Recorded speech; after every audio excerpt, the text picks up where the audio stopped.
بسم اللہ الرحمن الرحیم الحمد للہ رب العالمین والصلاة والسلام على شمس الہدایت والیقین وعلى آلہ واصحابہ الطاہرین اما بعد فاعوذ باللہ من الشیطان الرجیم بسم اللہ الرحمن الرحیم یا ایہا الذین آمنوا لا يسخر قوم من قوم عسى ان يكونوا خيرا منهم ولا نساء من نساء عسى أن يكن خيرا منهن ولا تلمزوا أنفسكم ولا تنابزوا بالألقاب بئس الاسم الفسوق بعد الإيمان ومن لم يتب فأولئك هم الظالمون صدق اللہ العظیم۔ آج کا موضوع ہے کسی کا مذاق مت اڑاؤ۔ اللہ تبارک و تعالی نے 26ویں پارے کی سورہ حجرات کے اندر انسانی زندگی کے سلسلے میں، معاشرتی زندگی کے سلسلے میں بہت اہم واضح ہدایات بیان فرمائی ہیں۔ ان میں سے یہ آیت کریمہ جو میں نے ابھی تلاوت کی ہے، یہ بہت ہی بڑی اصلاحی بات اور ہماری معاشرتی نظام میں جو ایک بری چیز بہت پائی جاتی ہے اس کی اصلاح کے لیے بہت اہم ہدایت اس آیت کریمہ کے اندر چھپی ہوئی ہے۔ اللہ تبارک و تعالی نے فرمایا، اے مسلمانوں، تم میں سے کچھ لوگ دوسرے لوگوں کا مذاق مت اڑایا کرو۔ لا يسخر قوم من قوم عسى ان يكونوا خيرا منهم، ہو سکتا ہے کہ تم جن کا مذاق اڑا رہے ہو وہ تم سے بہتر ہو۔ اسی طرح عورتوں سے کہا گیا ولا نساء من نساء عسى ان يكن خيرا منهن ولا تلمزوا انفسكم ولا تنابزوا بالالقاب، اور عورتوں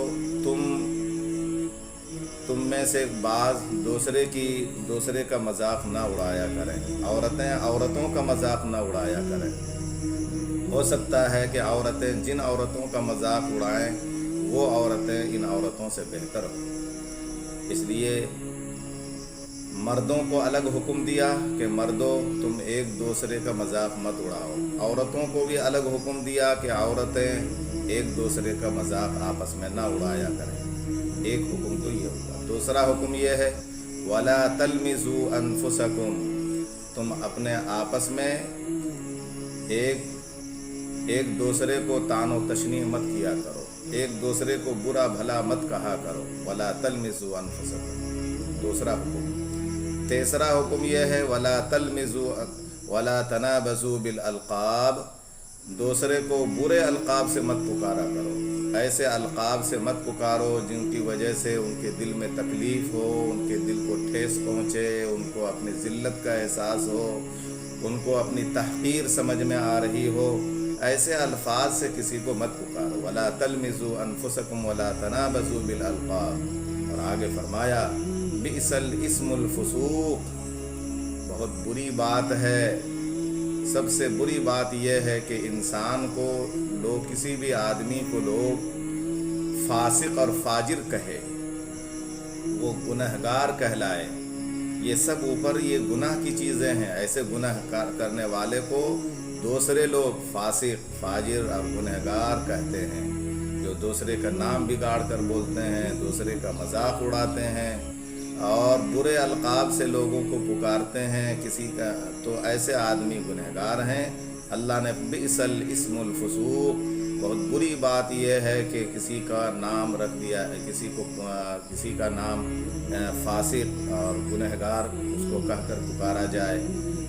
اور آگے فرمایا ایمان کے بعد یہ فاسق ہونا یہ بہت برا ہے، لہذا اہل ایمان کو چاہیے کہ اس قسم کا گناہ نہ کرے جس گناہ کی وجہ سے فاسق اور فاجر ہونے کا نام آ جاتا ہے۔ اور آگے فرمایا وَمَن لَّمْ يَتُبْ فَأُولَٰئِكَ هُمُ الظَّالِمُونَ، جو ان گناہوں سے توبہ نہیں کرتا وہ بہت بڑا ظالم ہے، اور ان کو اپنے ظلم کا بدلہ آخرت کے اندر ملے گا۔ اور دنیا کے اندر بھی اس کا بدلہ ملنے لگتا ہے۔ جو دوسرے کو حقیر سمجھتا ہے، بہت سے علماء کرام نے لکھا ہے کہ دوسرے کو حقیر سمجھنے والوں کے لیے خیر کا دروازہ بند ہو جاتا ہے۔ یہ تکبر اور ظلم انسان کو خیر سے روک دیتا ہے۔ یہ اس آیت کریمہ کے اندر 3 باتوں سے خاص طور پر اللہ تبارک تعالیٰ نے منع فرمایا۔ ایک تو فرمایا کہ ایک دوسرے کا مذاق مت اڑایا کرو، دوسرا فرمایا کہ ایک دوسرے کو برا بھلا مت کہو، تیسرا یوں فرمایا کہ دوسرے کو برے القاب سے مت پکارا کرو۔ اس میں ایک نقطے کی بات یہ ہے کہ اللہ تبارک و تعالیٰ نے مردوں کو الگ حکم دیا، پھر عورتوں کو الگ حکم دیا کہ مرد حضرات دوسرے مردوں کو برا بھلا مت کہیں، ان کا مذاق نہ اڑائے۔ اے مردوں، تم مردوں کا مذاق مت اڑاؤ، تمہیں مذاق نہیں اڑانا چاہیے۔ اور اسی طرح عورتوں کو بھی الگ حکم دیا کہ عورتوں تم عورتوں کا مذاق مت اڑاؤ۔ حالانکہ یا ایھا الذین آمنوا کے اندر مومن مرد اور مومن عورتیں سب شامل ہیں۔ اے ایمان والو، تم ایک دوسرے کا مذاق مت اڑاؤ، صرف اتنا کہہ دیتے تو کافی ہو جاتا۔ لیکن اللہ تبارک و تعالیٰ نے فصاحت و بلاغت کے ساتھ اور فصاحت و بلاغت کے ساتھ ایک معاشرتی زندگی کا ایک نظام بھی سمجھا دیا۔ مردوں کو الگ کہہ کر کے یوں بتلا دیا کہ مرد عموماً الگ ہی مجلس میں بیٹھتے ہیں اور ان کو بیٹھنا چاہیے۔ جب مرد حضرات اپنے الگ مجلس میں بیٹھیں گے تو ایک مرد دوسرے مرد کا مذاق اڑائیں گے، یا وہاں جو ہے یہ بات آئے گی، تو وہاں کہہ دیا کہ اے مردوں، جب تم مجلس میں الگ بیٹھو تو ایک دوسرے کا مذاق مت اڑاؤ۔ اسی طرح یہاں مردوں کو جب حکم دے دیا تو عورتوں کو بھی حکم دیا کہ عورتوں تم ایک دوسرے کا مذاق مت اڑاؤ۔ تو پتہ یہ چلا کہ عورتوں کی مجلس الگ ہوتی تھی اور ہونی چاہیے تھی کہ عورتیں الگ مجلس میں بیٹھیں، تبھی تو آپس میں ایک دوسرے کا مذاق اڑائیں گی یا ایک دوسرے کی تعریف کریں گی۔ تو ایک دوسرے کی تعریف کرنا، ایک دوسرے کے ساتھ بھلائی کی بات کرنا تو اچھی بات ہے، لیکن مذاق اڑانا بری بات ہے۔ تو اللہ نے علیحدہ کر کے عورتوں کو حکم دیا کہ تم ایک دوسری عورتوں کا مذاق مت اڑاؤ۔ تو پتہ چلا کہ مردوں کی مجلس الگ اللہ کو پسند ہے، اور عورتوں کی مجلس اللہ کو الگ پسند ہے کہ عورتیں الگ بیٹھیں اور مرد الگ بیٹھیں۔ اور ان دونوں کو حکم دیا الگ الگ کہ تم اپنے مجلسوں کے اندر ایک دوسرے کو برا مت کہو اور ایک دوسرے کے ساتھ ایک دوسرے کا مذاق مت اڑاؤ۔ اس میں اشارہ اس بات کی طرف ہوا کہ مرد اور عورت ایک ساتھ مل کر کے نہ بیٹھیں، کیونکہ اللہ نے یہ حکم نہیں دیا کہ بعض مرد بعض عورتوں کا مذاق نہ اڑائے، بعض عورتیں بعض مردوں کا مذاق نہ اڑائے۔ یہ تیسری شق جو ہونی چاہیے، تیسری شق کو الگ بیان نہیں فرمایا، صرف 2 ہی شق کو بیان فرمایا کہ مرد مردوں کا مذاق نہ اڑائے، عورتیں عورتوں کا مذاق نہ اڑائیں۔ تو ان دونوں کو الگ الگ حکم دے دیا۔ اب جو ایک تیسری شق ہے کہ مرد عورت کا مذاق نہ اڑائے اور عورتیں مردوں کا مذاق نہ اڑائیں، یہ تیسری شق کو بیان نہیں کیا۔ یہ اس بات کی طرف اشارہ کر رہا ہے کہ اللہ کو عورتوں اور مردوں کا آپس میں مل بیٹھنا اور ایک عورتوں کا مردوں کے ساتھ اختلاط کرنا اور ایک ساتھ مل کر کے بیٹھنا، یہ اللہ کو پسند نہیں۔ اسی وجہ سے مردوں کو الگ حکم دیا اور عورتوں کو الگ حکم دیا۔ اور ایک دوسرا نقطہ یہ ہے کہ مرد لوگ اپنے آپس میں بیٹھتے ہیں تب ایک دوسرے کا مذاق اڑاتے ہیں، اور عورتیں جب اپنے آپس میں بیٹھتی ہیں تب عورتیں عورتوں کا مذاق اڑاتی ہیں۔ اور عورتوں اور مردوں کے اندر اپنے صنف اور اپنے ہی جیسے لوگوں کے مذاق اڑانے کی خاصیت زیادہ پائی جاتی ہے، اس وجہ سے اللہ تبارک تعالیٰ نے دونوں کو الگ الگ بیان کیا۔ لیکن یہاں بہت لطیف اشارہ ہوا کہ عورتوں اور مردوں کا آپس میں نہیں بیٹھنا چاہیے، اختلاط نہیں رکھنا چاہیے۔